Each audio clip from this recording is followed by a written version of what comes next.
اور اس نوٹیفیکیشن کے تحت جو سیکرٹری جنرل ہیں وہ عمر ایوب صاحب بن گئے تھے، انہوں نے نوٹیفیکیشن جاری کر دیا تھا. الیکشن کمیشن نے کہا کہ ایسی ریکارڈ ہمارے پاس نہیں ہے. غلط بیانی کی الیکشن کمیشن آف پاکستان کے اندر. توہین الیکشن کمیشن کیس کی ایک سماعت ہوئی تھی اور اس میں اسد عمر صاحب نے خود کہا تھا الیکشن کمیشن آف پاکستان کے ممبران کے سامنے، اور وہاں پر بہت سارے لوگ اور بھی موجود تھے، الیکشن کمیشن کے لابنگ کے حکام بھی موجود تھے. ادھر انہوں نے کہا تھا میں سیاست چھوڑ چکا ہوں اور پارٹی عہدہ بھی چھوڑ چکا ہوں. تو الیکشن کمیشن کے ممبران نے یہ کہا تھا کہ آپ سیاست نہ چھوڑیں، تو انہوں نے کہا بس میں آپ فیصلہ کر چکا ہوں. تو یہ چیز آن ریکارڈ ہے کہ الیکشن کمیشن کے پاس یہ ساری چیزیں ان کو معلومات تھی. اور دوسرا پھر الیکشن کمیشن نے جو اعتراض اٹھایا کہ انہوں نے ووٹر لسٹ نہیں دی ویب سائٹ کے اوپر، تو الیکشن کمیشن میں علی ظفر صاحب نے یہ جواب دیا تھا کہ بھائی ووٹر لسٹ ہماری جو ہے وہ ویب سائٹ پر نہیں بلکہ ہماری ایک رابطہ ایپ ہے اس کے اندر موجود ہے، اور کہ 8.5 لاکھ کے قریب ہمارے ووٹر ہیں. اور جن لوگوں نے درخواستیں دائر کی ہوئی ہیں، پہلی بات تو یہ کہ تحریک انصاف کا جو الیکشن ہے وہ پینل کے اوپر ہوتا ہے، اور دوسرا جو ووٹر لسٹ ہے وہ رابطہ اپلیکیشن کے اندر موجود ہے. اور یہ تمام جن لوگوں نے اعتراض اٹھائے ہوئے ہیں یہ ان کے اس لسٹ میں شامل ہی نہیں ہے، اور انہوں نے کوئی فیس وغیرہ بھی جمع نہیں کرائی، اور ان کے پاس کی پارٹی ممبرشپ کا سرٹیفکیٹ بھی نہیں ہے. تو یہ کہانی بھی وہاں پر ختم ہو گئی.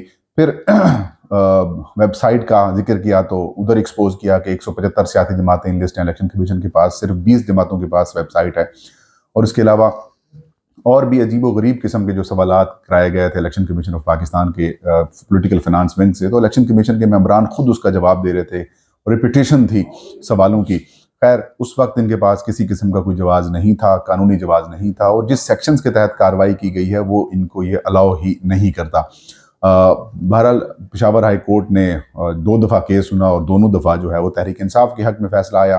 لیکن آج یہ نئی کہانی سنائی گئی ممبران کی جانب سے، جو بینچ کے ممبران ہیں. معزز چیف جسٹس صاحب خود فرماتے رہے لاہور ہائی کورٹ آپ کو کیوں نہیں پسند آئی، باقی کورٹس کیوں نہیں پسند آئی، آپ ہائی کورٹ کے پشاور ہائی کورٹ کیوں گئے، آپ پھر پشاور ہائی کورٹ میں آپ الیکشنز کیوں کروائے.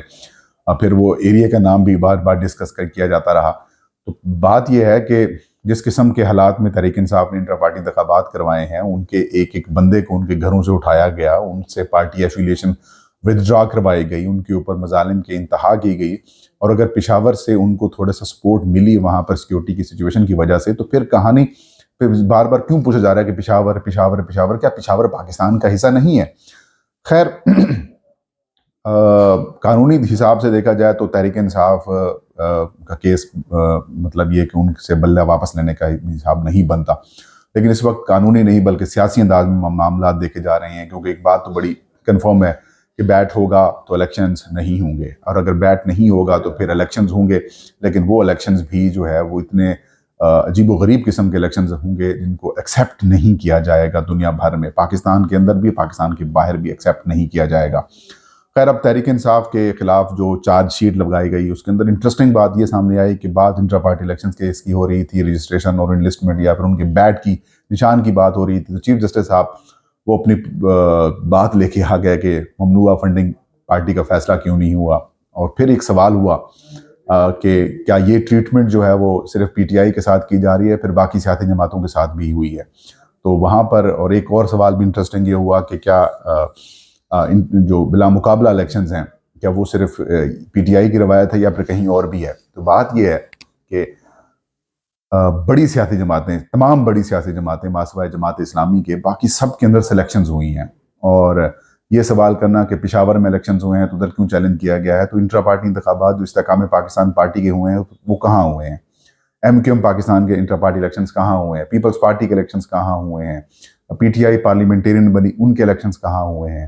جماعت اسلامی کے الیکشنز کہاں ہوئے ہیں؟ باقی جماعتوں کے الیکشنز کہاں ہوئے ہیں؟ اس کا یہ مطلب نہیں کہ پشاور کا پاکستان کا حصہ نہیں ہے. اور جب بات بلا مقابلہ انتخابات کی ہے، اور یہ بات آج ایکسیپٹ کی گئی ہے اکبر ایس بابر صاحب کے وکیل کی جانب سے کہ تحریک انصاف کے جو انٹرا پارٹی انتخابات کے حوالے سے ایک پریس ریلیز جاری ہوئی ہے، اس کے اندر یہ ساری چیزیں بتا دی گئی تھیں. پھر پبلک نوٹس ہوا، پھر باقی سارے معاملات ہوئے، اس کا سارا ریکارڈ پی ٹی آئی کے پاس ہے. تو جھوٹ بولے گئے، جھوٹ پر جھوٹ بولے گئے، اور کہانی کے اندر ٹوسٹ ڈالنے کی کوشش کی گئی، اور یہ ایک تاثر قائم کرنے کی کوشش کی گئی کہ تحریک انصاف جو ہے وہ تیار نہیں تھی. لیکن اب تحریک انصاف کے بعد بہت سارا موقع مل چکا ہے، اور کل بیرسٹر علی ظفر جو کہ خود اس سارے کیس کو لیڈ کر رہے ہیں، کل آپ ان کے دلائل سنیں گے تو آپ کو سمجھ آئے گی کہ پکچر کچھ اور ہے، یہ نہیں ہے. لیکن تحریک انصاف کے لوگوں کو میں تو کم از کم میں ایکسپیکٹ کر رہا تھا کہ قاضی فائز صاحب اپنے اوپر اتنا بڑا گند کا ٹوکرا نہیں ڈالیں گے. لیکن شاید انہوں نے اپنا مائنڈ آج بڑا کلیئر اور واضح کر دیا ہے کہ وہ پی ٹی آئی سے انتخابی نشان بیٹ جو ہے وہ چھیننے کی طرف جا رہے ہیں۔ پہلی بات تو سیدھی سیدھی یہ ہے کہ الیکشن کمیشن آف پاکستان اس کیس کے اندر جو ہے وہ اسٹیک ہولڈر ایز سچ نہیں ہے، فریق نہیں بن سکتا تھا، اس کو ایکسیپٹ کر لیا گیا۔ پھر دوسری بات یہ کہ جو الیکشن کمیشن کے جو لوگ کھڑے تھے، جب ان سے سوال کیا گیا باقی جماعتیں انٹر پارٹی الیکشنز کی بلا مقابلہ ہوئی ہیں، تو بھی ساری لسٹ کل تحریک انصاف کے لوگ جو ہیں وہ پرووائڈ کر سکتے ہیں۔ علی ظفر صاحب دکھا سکتے ہیں کہ یہ دیکھیں، یہ نون لیگ والے ہیں، یہ جماعت اسلامی نہیں ایم کیو ایم ہے، یہ استحکام پاکستان پارٹی ہے، یہ پی ٹی آئی پارلیمنٹیرین، ان کو بیٹھ دیا گیا۔ کیا الیکشن کمیشن نے ان کے بلا مقابلہ انتخابات کے اوپر کوئی کوشچن اٹھائے؟ پھر ویب سائٹ والے وہ 40 جو سوال ان کو دیے گئے تھے وہ بھی کل اگر سپریم کورٹ آف پاکستان میں وہ پیش کر دیتے ہیں، اور اگر سپریم کورٹ کل ان کو جس طریقے سے آج انہوں نے مخدوم علی خان کو سکون سے سنا، اگر کل وہ پی ٹی آئی کے ساتھ بھی اگر سن لیتے ہیں تو میں نہیں سمجھتا کہ سپریم کورٹ کے پاکستان کے پاس، اگر تو وہ لندن پلان اور سیاسی بنیادوں کے اوپر فیصلہ کرتی ہے تو وہ علیحدہ ڈیبیٹ ہے، لیکن کوئی ان کے پاس چیز نہیں ہوگی کہ وہ پی ٹی آئی کو بیٹ کا نشان نہ دیں۔ تو ایک بڑا اہم موقع ہے تحریک انصاف کے لیگل ٹیم کے پاس، اور لیگل ٹیم کو بھی چاہیے کہ وہ تھوڑا سا سنجیدگی کے ساتھ مظاہرہ کرے اور اپنا جو کیس ہے اس کو اچھے طریقے سے پلیڈ کرے۔ نہیں تو پھر پی ٹی آئی کا پلان بی بھی جو ہے وہ تیار ہے، لیکن اس کے لیے وقت بہت شارٹ ہوتا جا رہا ہے۔ کل آخری ڈے ہے، مطلب آج تو آپ جو امیدوار ہیں اپنی وہ واپس لے رہے ہیں نامینیشنز پیپرز، لیکن جو کل کا دن ہے اس میں انتخابی نشانات الاٹ ہونے ہیں۔ تو اگر آج میرے خیال میں جو حامد خان صاحب ہیں ان کو یہ استدعا کر لینی چاہیے تھی کہ ٹائم از رننگ شارٹ اور ہمارے امیدواروں کو ہم نے ڈیسائیڈ کرنا ہے، تو اس حوالے سے تھوڑا سا وقت جو ہے وہ اس کو کمیشن کو یہ ہدایات جاری کر دیں کہ آگے پیچھے کچھ کر دیں۔ خیر، سٹے نہیں ملا الیکشن کمیشن کو، ابھی پی ٹی آئی کو ایک بڑا موقع ہے۔